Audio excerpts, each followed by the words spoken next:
Fire and lightning. Christopher was nervous, but who wouldn't be when you were in the middle of a bank robbery as an intentional hostage on his first hero mission? Over the last year, Christopher had gone from scared and dangerous to confident and lethal. His training within the Salt Lake City Order had helped him stop being the terrified kid who caused a temporary electrical outage in his neighborhood if rogue fireworks went off during the 4th of July. Now a well-adjusted young man who could maintain control of his abilities even if he got scared or angry. Well, scared at least. Apparently, 17-year-old teenage boys were still as hormonal as 16-year-olds, and sometimes he let his frustration get the best of him. That frustration being none other than Riley. Surprisingly, Riley left Christopher alone. They had separate classes and training sessions for their gifts. It didn't take long for Christopher to realize that while he was doing his best to avoid Riley, Riley was avoiding him. So why was he so frustrated? He'd finally come face to face with Riley. They'd both been chosen by the Salt Lake City Order for the Hero Training Course. Most gifted just went to the Order to learn control of their abilities, graduate from school, then enter the real world. There was many superpowered gifted in the manual labor fields, specifically construction or demolition. Regardless, Christopher had been interested in taking on a superhero role, gifted assigned by the Order to go into high-risk jobs that required attention beyond standard government agents. This current situation would be a prime example, seeing as the people robbing the bank were Scorching Inferno and Scarlet Rage, a pyrotechnic and a real-life She-Hulk. Scorching Inferno was making sure no one made any sudden moves, as most people lay on the floor of Eagle Star Bank. Scarlet Rage ripped the steel and concrete safe door off its hinges and gingerly placed it next to the gaping hole she had just created. Christopher saw his chance as everyone was distracted by the impressive, if not destructive, feat of strength.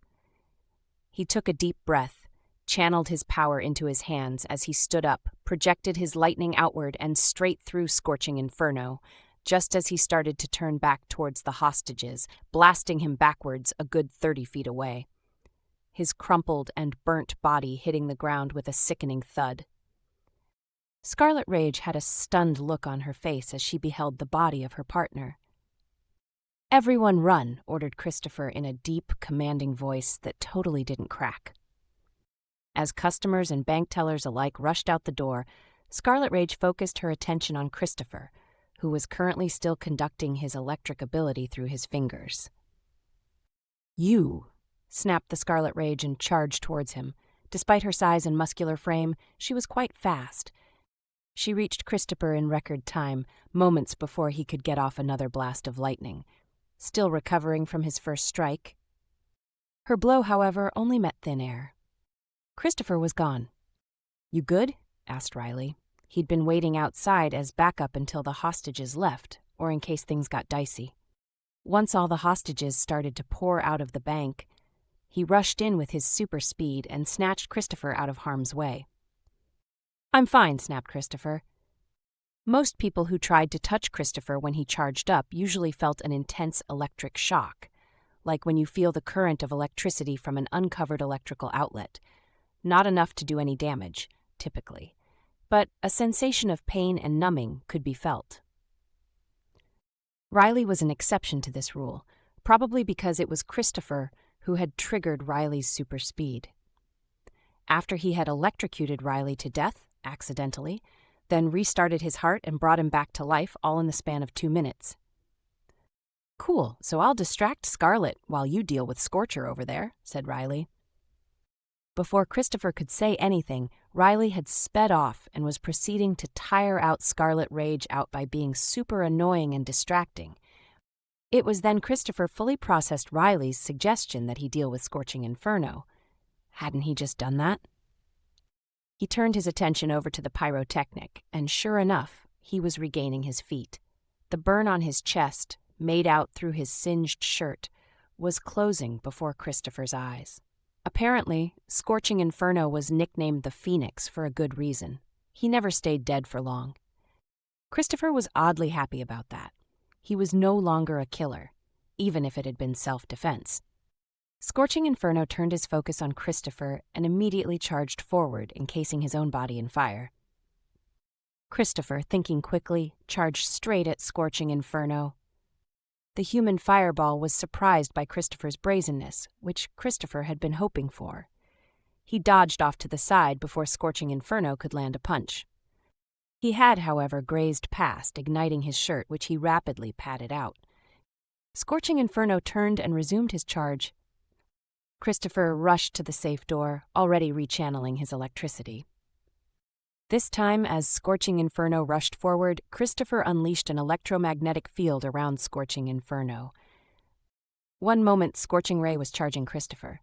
The next moment, he was literally being pulled into the safe door. With a crunch, Scorching Inferno's Human Torch maneuver petered out as he lost consciousness after his head slammed against the safe door. The electromagnetic field was only temporary, however, and Scorching Inferno slumped to the floor soon after the blow.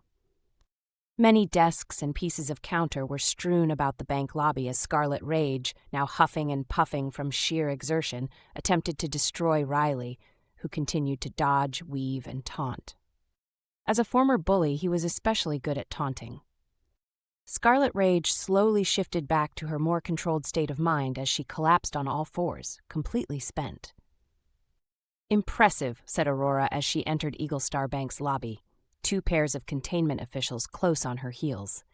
They each dispersed to the downed robbers. Christopher and Riley shared a look. Christopher mentally cursed himself and looked away first. They both approached their mentor. "Granted. Maybe try to strive for a little less property damage next time," said Aurora with a smile. "So we passed?" asked Riley hopefully. "Flying colors, both of you," said Aurora. "We'll go over details later, but for your first solo assignment, not bad at all." "Will I be working with someone else next time?" asked Christopher. Riley rolled his eyes and scoffed. "Not this again. I'll catch you back at the order," then sped off. Aurora considered Riley a moment before turning her focus back to Christopher. "Not many gifted choose to be agents, Christopher," said Aurora patiently. "Most of our kind just learn to live boring everyday lives." "But there are other agents," pointed out Christopher. "Yes," she held up her hand to stop Christopher from interrupting, "but we've found it best to pair agents early with a complementary partner." A spark of anger coursed through Christopher, causing a momentary flickering of the bank's fluorescent lights, while 3 office printers started to shoot out blank sheets of paper for about 10 seconds. Before Christopher implemented one of his breathing exercises and reined his power back in, "Sorry," he muttered, more out of reflex than actually meaning it. Aurora tilted her head, a look of understanding upon her face. "I'm well aware of your history with Riley, Christopher." "Then why keep us teamed up?" snapped Christopher. "Because you're powerful, because you're still learning control," she gestured to the printers, "and because your gift can't hurt him." "So I'm the problem," said Christopher, defeat in his tone. "That's not what I said." A hint of steel was present in Aurora's tone, but compassion in her eyes. "I'm not trying to be dismissive of the outright horror that Riley put you through, nor do I expect you to forgive him. But you can't keep playing the victim card." "But I was an actual victim. His victim," argued Christopher. "Agreed," said Aurora, "which is why he has been on thin ice the moment he joined the Salt Lake City Order." Christopher was caught off guard by that. "Aurora, the 2 criminals have been fully detained and are ready for transport and processing," said one of the retention agents. "Wonderful," said Aurora. "Let's get them back to the Order then, shall we?" The agent nodded and headed back outside. "We'll talk later," said Aurora to Christopher before leaving. Christopher had planned to speak with Aurora after dinner, but she had been called away on a special assignment, so he decided to finish his homework instead. Christopher considered cleaning his room, but realized he couldn't put it off any longer. He was tired of trying to ignore the past. He needed to speak with Riley. Aurora had been right. He had to stop playing victim, especially if the Order was going to force him to work with his former school bully. So, after 11 that night, Christopher found Riley in the Order's gym. There were other agents and students present, but the place was close to vacant. Riley had just finished his last exercise and was wiping down the bench. Christopher approached him, but then realized he didn't know where to start. "Most guys work out in gym shorts and t-shirt," said Riley dryly. "I'm not here to work out," retorted Christopher. "Oh, so just scoping out the guys," said Riley with a smile, then gesturing up and down. "Like what you see?" as he flashed a cheesy smile. Christopher rolled his eyes but held his tongue. He wouldn't be baited into trading insults. Riley snorted then after rehanging the cleaning bottle and tossing his used paper towels, grabbed his gym bag and headed out of the gym. Over his shoulder he yelled, "You coming?" then kept walking. Christopher held back for a moment before muttering, "Screw it," and caught up to him. The two of them remained silent until they made it to Riley's room. He key-carded open the door and gestured for Christopher to enter first. Christopher took a deep breath and stepped inside. Each room at the order was basically a small studio apartment. Room for a bed, a dresser, a desk area, and a small bathroom with a toilet, sink, and shower. Riley had some rock and metal band posters on the wall and a decent computer setup with 2 monitors.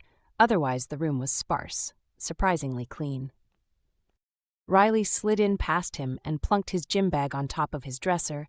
He pulled out a couple of drawers withdrawing some boxer briefs, black shorts, and a red tank top.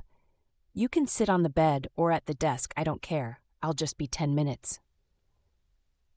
Christopher considered standing just to spite Riley, but then decided the desk chair was the safer option. Riley stepped out of the bathroom 10 minutes on the nose. Christopher noted as he glanced at his phone's clock. He had been playing some match game to pass the time. Riley tossed his discarded gym clothes into a hamper and then flung himself onto his already made bed. "Surprised I didn't hear the door lock click. Weren't you scared I'd peek?" said Christopher. "No, sorry for my earlier comment at the gym," said Riley. "Old habits die hard or whatever." Christopher raised his eyebrows at that. It was the first time he had ever heard Riley say sorry. It was definitely the first time he had said it to him. "I'm hungry," said Riley, springing up from the bed. He slid his feet into some flip-flops and headed out of the room. Christopher followed. 20 minutes later, the both of them were down in the 24-hour cafeteria. Riley was eating some protein cereal. Despite his enhanced caloric intake because of his super speed, Riley was in decent athletic shape. Christopher silently cursed in his head. Why the hell should he care how fit Riley is, let alone be complimenting him? Christopher was still debating how to bring up the past when Riley finished his last bite of cereal and gulped down the last of the milk. Holding a finger up towards Christopher before he spoke, "I'm sorry for being a jerk to you the year before. Back at our old high school. Can we please just move past it?" The cafeteria lights flickered rapidly a few times, but Christopher quickly got his emotions in check. This was why he hated being around Riley, because Riley made him feel so angry and out of control. Months of torment, threats, a few punches, and Riley thought he could just fix it by what? Avoiding him for a year, then saying sorry. Christopher hadn't calmed down as much as he thought. Some of the cafeteria lights sparked, and at least 5 of them went out. He hadn't had an episode in months. And now, after Riley's lame-ass apology, he was down-spiraling, once more becoming that scared, angry, and uncontrolled kid again. The one who was a danger to everyone around him. Everyone but Riley, it seemed, which he must have realized himself because he reached out and put his hand over Christopher's. "Hey, it's okay, I'm not that guy anymore." This was stupid. It was a bad idea. Christopher shouldn't be here. Not alone with Riley. Not the person he hated more than anyone on the face of the earth. Christopher's power was getting more and more agitated. People were noticing. Christopher yanked his hand back and stood up in one motion. "Leave me alone," he barked at Riley and rushed out of the cafeteria. It was now 1 a.m. Thankfully, it was a Saturday, so Christopher could make up for his lost sleep. His 30 minutes hiding away from Riley in one of the specialized training rooms had helped Christopher to actually calm down and regain full control over his abilities. Riley stepped into training room 13, still wearing his pajamas, but sporting a pair of lightning-streaked sneakers instead of flip-flops. "Nice hiding spot?" said Riley, keeping his distance. "Had me running around this whole complex a good 5 minutes. Figured you needed a head start so you could cool off." "I told you to leave me alone," said Christopher. He started to channel his electricity, curious if Riley was truly immune to his power or if he blasted him enough. Could Christopher fry him like he was Emperor Palpatine? "You can't hurt me," started Riley. "Look, I already said I was sorry for being a dick. Can't you just accept my apology so we can move past this?" Christopher's nostrils flared. "Screw you," and shot a bolt at Riley only to hit empty space. Riley would have been fine, but his clothes know so much, so he dodged out of the way. Christopher shook his head and let his lightning die away. This was the problem working with Riley. He didn't used to be so aggressive and violent. He found he was getting upset way easier. Christopher had so desperately wanted to believe that being in a new place, being away from everything and everyone from his old life, and learning to control his abilities would just make all the bad things go away. It didn't. Nothing was different, not really, and he was tired of expecting things to just get better, for people to step up and apologize for their mistakes and actually mean it. He was done being quiet. Christopher rounded on Riley, who was keeping his distance. "You ruined my life, you and your friends. I hate you," screamed Christopher. "You can't just say you're sorry and think that makes it all better, that it makes any of it better." Riley was silent for a moment before he looked away from Christopher, shame written on his face. "I know," he said, his voice defeated. You know, yelled Christopher. "Great, I'm so glad you figured it out so quickly." Riley flinched. Christopher pushed forward. "Must be that super speed you have now. Guess you can think super fast, too?" Riley didn't respond. Christopher got right in front of Riley's face. "How about you tell me why?" His voice, though no longer yelling, was laced with venom as he asked, "Why did you and your loser friends make my life a living hell?" "Because you had superpowers, and we didn't," said Riley, looking directly at Christopher. "We were angry and jealous of you. So, we went out of our way to hurt you." Riley paused for a moment. "I went out of my way to punish you. Punish you for something you had no choice over." Christopher went to punch Riley square in the jaw, but noticed his eyes were watering, like he was about to cry. Riley placed a hand on Christopher's shoulder. "I'm sorry. I'm really, really sorry. I know that doesn't fix anything, but I can't start to actually fix anything." Riley took a deep breath. "Until you believe me." Christopher resisted the urge to shake Riley's hand off. "You want me to believe you?" said Christopher. "Fine. Aurora mentioned earlier that when you first came here, you were on thin ice. What did she mean?" Riley laughed, the slight choking sound kind that was mixed with tears. "Just that, really," said Riley. "Aurora was one of the 2 recruiters that came to me at the hospital." Riley remembering how scared he was when 2 agents from the Salt Lake City Order entered his hospital room. "She made it very clear my actions at the bus station had landed me in serious trouble." Riley took a calming breath. "I was supposed to go to jail." Christopher offered no sympathy. "But because I was gifted now, instead I could learn to use my power," said Riley. "Why not go to Washington or to Texas or New York?" asked Christopher. "I chose Salt Lake because it was close to home," said Riley, "but if I screwed up, they would ship me to the Washington Order as a prisoner, not a student." Riley wiped away at his eyes. "I avoided you for a year.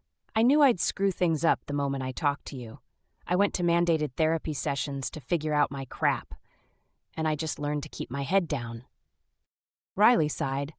"Wasn't hard. People found out how much of a dick I used to be. They all just stayed away from me. Not that I didn't deserve it." Christopher was about to speak, but Riley shook his head. "There's more."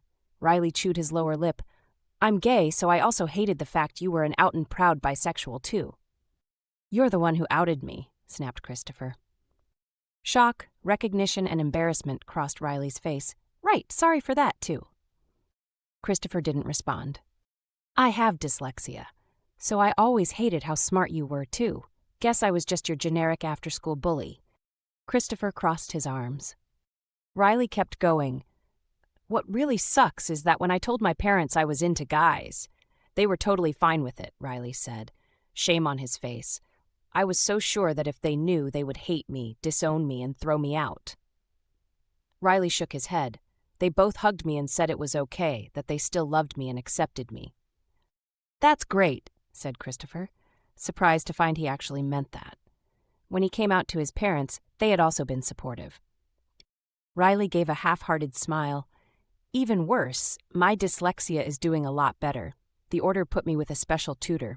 It's taken a lot of hard work, but I'm actually reading at a 12th grade level now compared to a 1st grade one.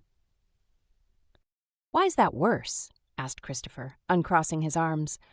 Because, Riley said, looking to the ceiling, everything I hated about you was because I was some scared little a-hole who thought the world would end if he wasn't special, straight, and smart. And now, asked Christopher. Now, Riley said, looking at Christopher, I'm a hero, out, and not as much of a dumbass as I thought, just a dick. No argument there, Christopher said, with a genuine smile appearing on his face. Riley smiled back. Anyway, after dealing with my crap over this last year, when I heard you were going to do the hero program, I figured it had been long enough. Maybe I could help you. You not only made me super fast, but you did save my life. Only meant to save you, said Christopher before asking, is that why we're partners? Riley's eyes filled with both fear and hope. Yes, he spoke faster, but I made it clear it wasn't a requirement for me to join. Christopher nodded. He wasn't happy or better after Riley spilled his guts out, but he felt different, less angry, now that he understood why Riley was teamed up with him. Should Riley have asked him first?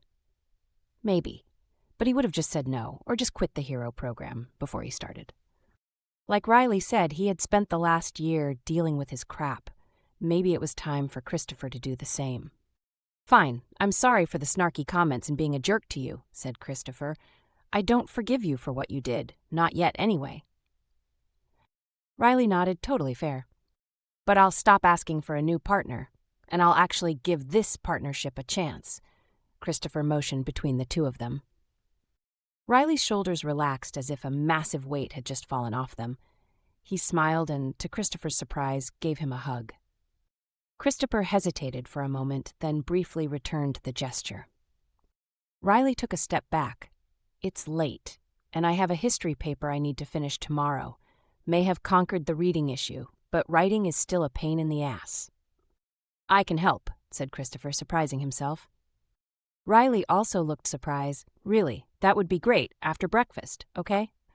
Christopher nodded. Late breakfast, so let's say 11, that good? Riley nodded. Yeah, thanks, man. And again, I really am sorry. See you in the cafeteria later. He then turned and headed out of the training room. Christopher called out, New rule. Don't start saying sorry all the time. It will get annoying real fast. Riley yelled over his shoulder, Totally agree. Sorry. Christopher breathed a deep sigh of relief. If someone had told him a year ago that he would be partners, maybe even friends, with Riley Avers, he would have laughed in their face. High school was taking some interesting turns.